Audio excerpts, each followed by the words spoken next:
Herzlich willkommen zu einem neuen Video. Heute zeige ich euch ein Rezept für leckeres Laugenkonfekt bzw. Mini-Laugenbrötchen.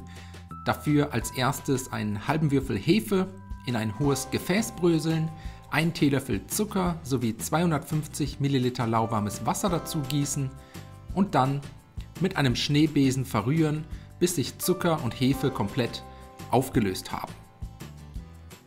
Die Hefe-Wasser-Mischung als nächstes zusammen mit 500 Gramm Mehl, 50 Gramm weicher Butter und 1,5 Teelöffel Salz in eine große Rührschüssel geben und mit einer Küchenmaschine oder einem Mixer mit Knethaken für 4 bis 5 Minuten zu einem glatten Teig verkneten, der sich komplett von der Schüsselwand lösen sollte.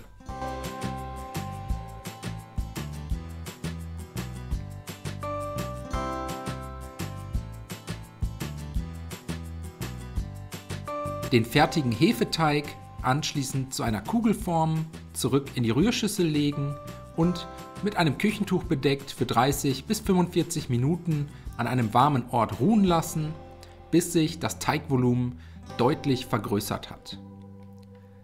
Jetzt können wir den Teig portionieren, dafür den Teig zunächst auf eine Arbeitsplatte geben, nochmal kurz durchkneten, anschließend mit einem Messer in 6 ungefähr gleich große Stücke schneiden und jedes Teigstück anschließend unter den Handflächen zu einer etwa 20 cm langen Rolle formen, die Teigrolle danach mit einem Messer in kleine Stücke schneiden und das Ganze für den restlichen Teig wiederholen.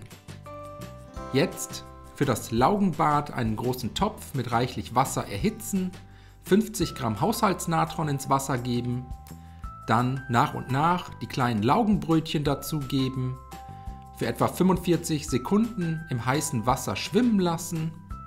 Das Wasser braucht dabei nicht kochen, sondern nur kurz vorm Simmern sein. Währenddessen ein Backblech mit Backpapier auslegen, 2 bis 3 Hände Körner auf das Blech streuen. Ich habe hier eine Mischung aus Kürbis- und Sonnenblumenkernen, Mohn, Sesam und Leinsamen verwendet. Die kleinen Brötchen anschließend auf das Blech setzen, von oben ebenfalls mit der Körnermischung bestreuen und so kommen die Brötchen dann in den vorgeheizten Backofen bei 180 Grad Ober- und Unterhitze für etwa 20 bis 25 Minuten, bis die Brötchen die typisch braune Laugenfarbe angenommen haben. Das fertige Laugenkonfekt danach aus dem Ofen holen. So sehen die Mini-Laugenbrötchen dann aus.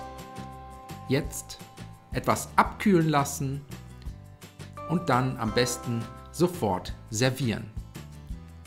Ich hoffe, euch hat das Video gefallen. Ich wünsche euch viel Spaß beim Nachbacken. Bis zum nächsten Mal.